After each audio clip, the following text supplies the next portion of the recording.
In the name of our God, I ask you to have mercy upon the people in our country who are scared now. There are gay, lesbian, and transgender children in Democratic, Republican, and independent families. Some who fear for their lives. And the people who pick our crops and clean our office buildings, who labor in poultry farms and meat packing plants, who wash the dishes after we eat in restaurants and work the night shifts in hospitals, they may not be citizens or have the proper documentation.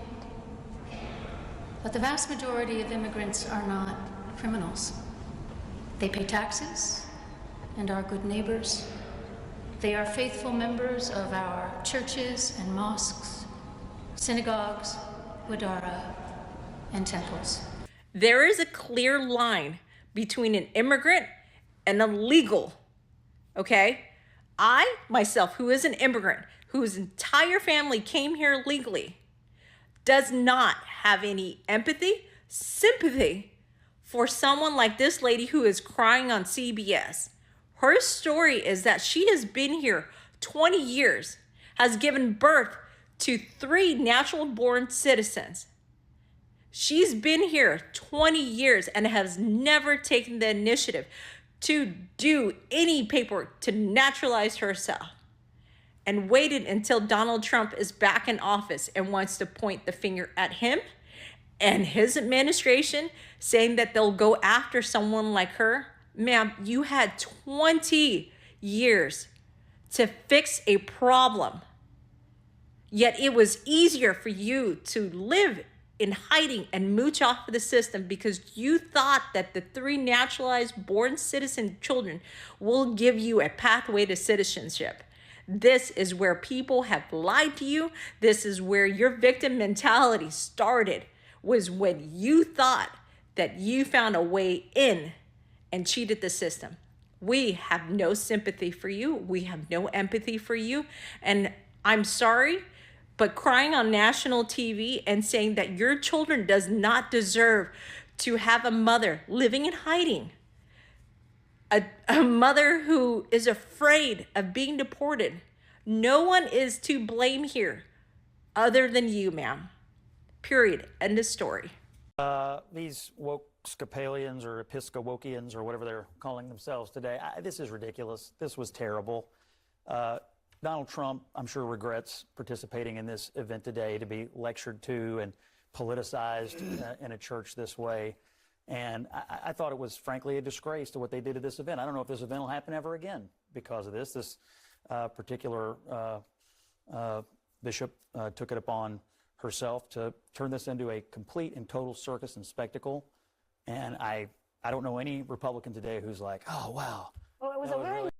As you saw from the intro, this is something, these tactics are very, how you say it, on brand for the left, right?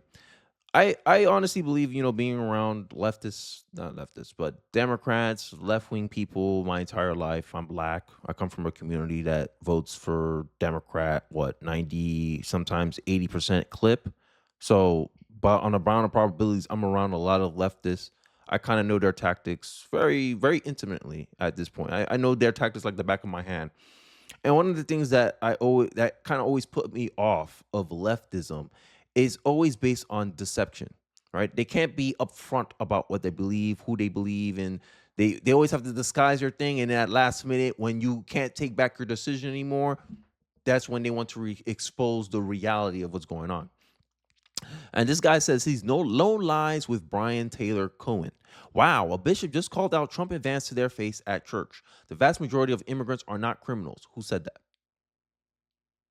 Who said that?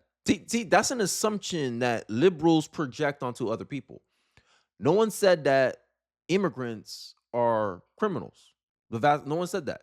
We said we want mass deportation of illegal immigrants. What's the difference between illegal and legal migrants? People who are wanted here, people who are invited here. The difference between an illegal and a legal immigrant is the difference between an invited guest and an uninvited guest. One person you expected to come, the other person you didn't expect to come. And to make this false correlation is one of the fallacies that leftism do. And in the intro, you heard her say, "Have mercy on these migrants." And this is the way that Democrats try to conflate two different things and try to make it into one blob because they live off of vagueness and confusion, right? If you don't understand the specifics of what Trump's actually doing, you would believe this lady. But many people are not believing this lady. And there's stories out there that found out that she's actually an activist. She showed up as a protester for George Floyd. So this politicized everything. May I ask you to have mercy, Mr. President, on those children who fear their parents will be taken away. I wish you had that same fear for people, American parents that commit crimes and their kids have to lose out on their parents. But for some reason, we have to have more sympathy for illegals who broke the law. First act of coming into a country is showing it lack of respect. Yeah, that sounds absolutely nice. That sounds heavenly, doesn't it? Strange how you never show pain of parents who lost their children to illegal immigrants. And this is the problem. F anyone normalizing what is happening. Look at the pain on her face. And this is a clip of an immigrant crying, finding out that, she on her way out of this country, she want to ignore the fact that she broke laws into this country, right? And here's Trump's response, right? Because I don't want to keep playing these clips of him saying, it was a bad sermon, whatever. I just want to give his written response. The so-called bishop who spoke at the National Prayer Service on Tuesday morning was a radical left, hardline Trump hater. She brought her church into the world of politics in a very ungraceful, gracious way. She was nasty in tone and not compelling or smart. She failed to mention the large number of illegal migrants that came into our country and killed people. Many were deported from jails and mental institutions. Good point. It is. I gave you left and right, so don't sit here saying I'm politicizing stuff. It is a great crime wave that is taking place in the U.S., which is true. In New York, 75% of crime came from illegal immigrants. Illegal immigrants was assaulting cops out here, having no respect for our laws, but you want us to have mercy on them. I think the hearts of the American people are going to grow even harder right now because majority of Americans want mass deportation. So for Trump to have mercy, Trump will actually have to disobey what the American people actually voted him in for. Look at the campaign messaging. That campaign messaging that Donald Trump did, no matter what you complain about, whether you agree with it or not, is what won him the election, is what won him the popular vote in 2024. And mass deportation was a big part of it. Securing the border was a big part of it.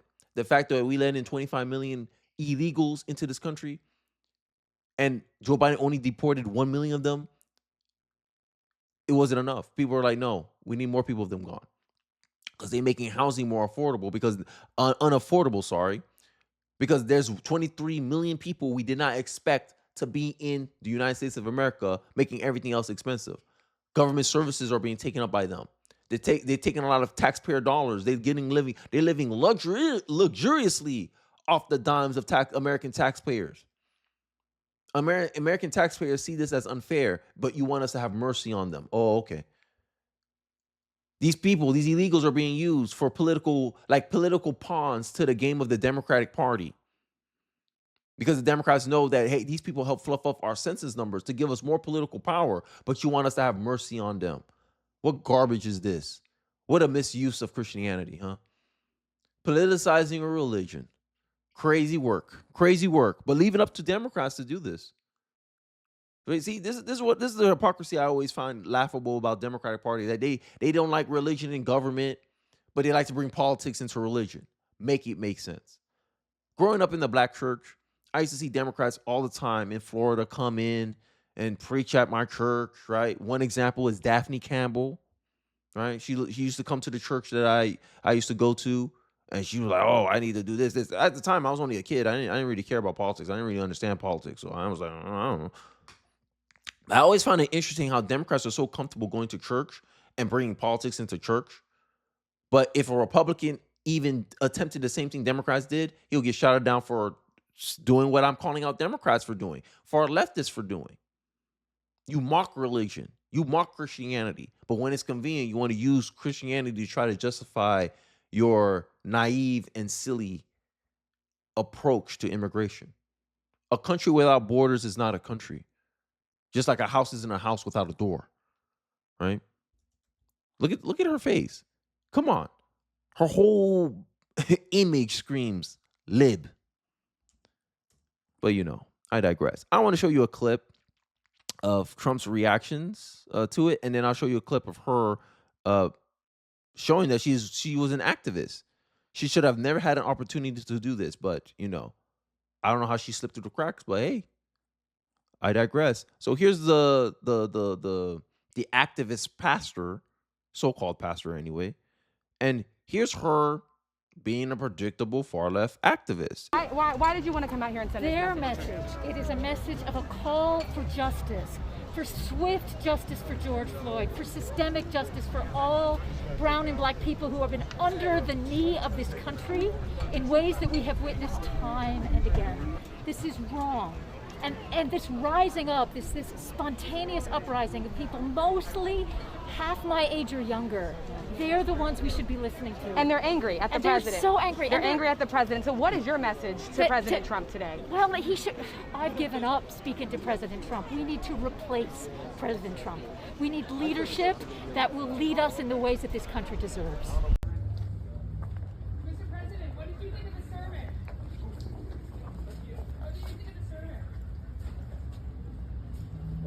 What did you think of the sermon? What did you think of the sermon? What did you think? You like it? You find it exciting? Not too exciting, was it? I did think it was a good service. Thank you very much. Thank you, press. Thank you, press. This is also leads into this idea, right? When she talked about who's gonna pick our cotton, who's gonna wash our thing, and I was like, is she talking about slavery or is she talking about immigration? I'm sorry, guys. Anytime I hear who's gonna pick our cotton, I'm like, damn, liberals, y'all still haven't left slavery in the 1800s, huh? Democrats, y'all saying the same messaging that you guys said in the 1800s. Who's gonna pick our cotton? Who's gonna do stuff for us? End of the day, I honestly believe that teaching activists ruins every institution because these activists are taught to use their positions, whether it be a bishop, whether it be a CEO at a company, to push their naive worldview onto other people. And your tone there, so serious and genuine. You see him, he's stone-faced, he then looks down, but he's listening to every word you say. As you made that personal plea to him, what were you looking at him in that moment? What kind of response were you perhaps hoping for in that moment? I was looking at the president because I was speaking directly to him. I was also, frankly, as you do in every sermon, speaking to everyone who was listening through that one-on-one conversation with the president, reminding us all that in the people that are frightened in our country, the two groups of people that I mentioned are our fellow human beings, and that they have been portrayed in all throughout the political campaign in the harshest of lights that I wanted to counter as gently as I could with a reminder of their humanity and their place in our wide. What about Americans' humanity? Like I'm starting. I don't know if you guys can sense it, but I'm starting to get a little angry. What about Americans' humanity? What about the humanity of Lincoln Riley? You remember that? That if we had just observed our laws and prevented people from breaking into our country, right? She will still be here. What about the humanity of Americans that was lit on fire by the people you want us to have mercy for? Right? I know in the Bible, and this is why I struggle with, with God and Christianity. I'm being very vulnerable right now.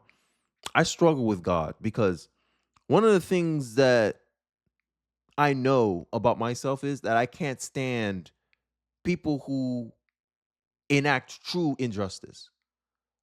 You broke a law. Hey, there's a contract. There's a social contract you must follow if you want to be a part of a society. If you break that social contract, don't expect the society to be tolerant of you. And what is the social contract that you're talking about, Kenny? You have to come to this country legally. So if you illegally break the law to come into this country because you believe your needs at an individual level is so dire that you can circumvent the law and skip the line, right? And this is why illegal immigrants don't have much sympathy for illegal immigrants. Leftists pretend they do because they're trying to play a little game here. They're trying to play this game of using moral high ground, an appearance of moral high ground, to try to push a political end that we all know benefits you politically. That's why you want illegals in this country. So when I see this unserious person trying to make a case to the president with no logic, with no facts at all, right? Trying to appeal to an authority figure, right? This is what they're doing, trying to appeal to your mercy or whatever they're trying to do. This is weaponized empathy. I told you the playbook already. You see it coming already, right? This is why I say activism is the profession of useless people for the most part. People who can't do nothing in society. What have you done to help with these people? Donate money, but aren't you incentivizing people to do more? It's like me paying someone to steal from other people. Oh, it's okay to have steal. It's okay because these are people. These are human beings. Look at the humanity of the thief. He had to steal food because he was hungry. Okay, but what about the humanity of the person they stole from? How you know that that thief didn't steal someone's last meal that they were going to use to feed their sick children? How you know that? But you want me to have empathy for a criminal, empathy for a thief. You got gang members taking advantage of the fact that we don't enforce our border policy and allow them to be released into our country, putting our own people at risk. Where's the empathy for Americans? You have a lack of empathy for Americans, but you have so much empathy for illegals, who a lot of them have criminal records from their country of origin.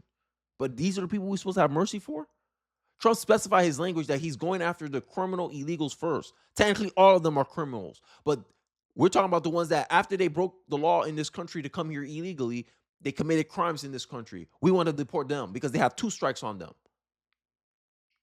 But like usual, you try to group them all together so you can play this fake game of pretend, this fake game of moral virtue. And I think Americans are starting to get tired of it. Now, I can't speak for many Americans. I can only speak for myself. But the time has passed. As an American, I feel like illegals, leftists, have taken advantage of Americans' kindness. That's what Donald Trump represents. Donald Trump represents us saying, F it. We're done being nice. Because at the end of the day, people can only be taken advantage so many times. And I think Americans finally realize, okay, the Democrats are taking advantage of us by weaponizing our empathy. So let's do it with empathy, and we will do what needs to be done. Look at the polls. Majority of Americans support mass deportation. Look at the Hispanic community, who you like to label very racistly. Oh, you're gonna get their family deported. I hope you get deported, Hispanic voters. If you're born in this country, you got legal status in this country. You completed your citizenship in this country. You're an American citizen. You ain't gonna get deported. But the left, fear mongering, will sit here and tell people, "Oh, he's gonna deport you." Try to fear monger off this crap. Honestly, people like her make it even easier for us to support Donald Trump's mass deportation. I'm saying it right here on video. People like her makes it easier to support mass deportation. Because we're going to say, yeah, these people are here for political ends. And they know they can't argue the merits of their approach, so they're sitting here trying to use emotional messaging. I digress. Let's finish off the video. Wider community. And I was speaking to the president because I felt that he has this moment now where he feels charged and empowered to do what he feels called to do. And I wanted to say, you know, there is room for mercy. There's room for a broader compassion. We don't need to portray with a broad cloth in the harshest of terms some of the most vulnerable people in our society who are, in fact, Americans. That's the most vulnerable people in our society right now. Americans. Because Americans, they get their money taken from them. Then the money that was taken from them, aka taxes, are used to subsidize people who didn't even contribute a single damn dime into the government system in the first place. We're talking about illegals here, right? These illegals are taking advantage of Americans' kindness to the point where now Americans are detrimentally affected by the fact that governments are losing resources for some strange reason. North Carolinians are still not being helped from Helene. No one can count on the government for anything because our government's overflow with all these people in the system who weren't supposed to be here in the first place because they decided to take advantage of a loophole. Decided to take advantage of the fact that the Democrats want them here because the Democrats want to boost up their census numbers to give them more electoral power, electoral votes. Does that sound like empathy to you? But they say all the correct things, but if you look at their actions, you're like, yo, these people are being treated like slaves, like cattle by the Democratic Party for political ends, as per usual of the history of the Democratic Party. But they want to sit here in your face and pretend that they're empathetic. Oh, we care about these people so much. Yeah, or, oh, yeah, okay. These people are nothing more than pawns in your own political game. That's one thing I agree with Malcolm X on. But unlike the left, the right doesn't sit here and pretend that we're doing things solely for empathetic reasons. We believe this is the correct approach. We believe our approach is better than your approach because of said reasons. We believe, hey, as a nation, your people has to be priority over other people. So if I prioritize Americans over illegals, sorry, illegals, you're losing this one. We got to put our citizens first. This is how conservatives tend to do their little political calculus. But what the left do? Their true political compass, their true political North Star is power. And they use illegals to maintain that. Oh, illegals help us in our blue states increase more power in the electoral college for blue states. How can we defend them against the American peoples? Oh, you have to have empathy.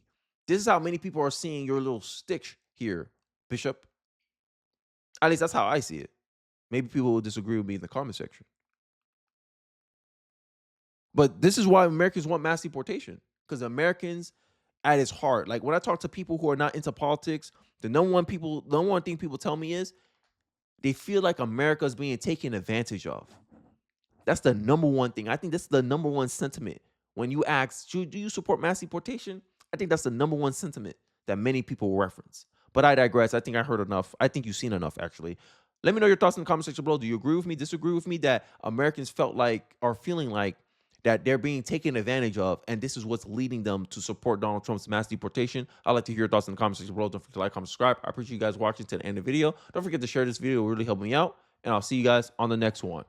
Peace.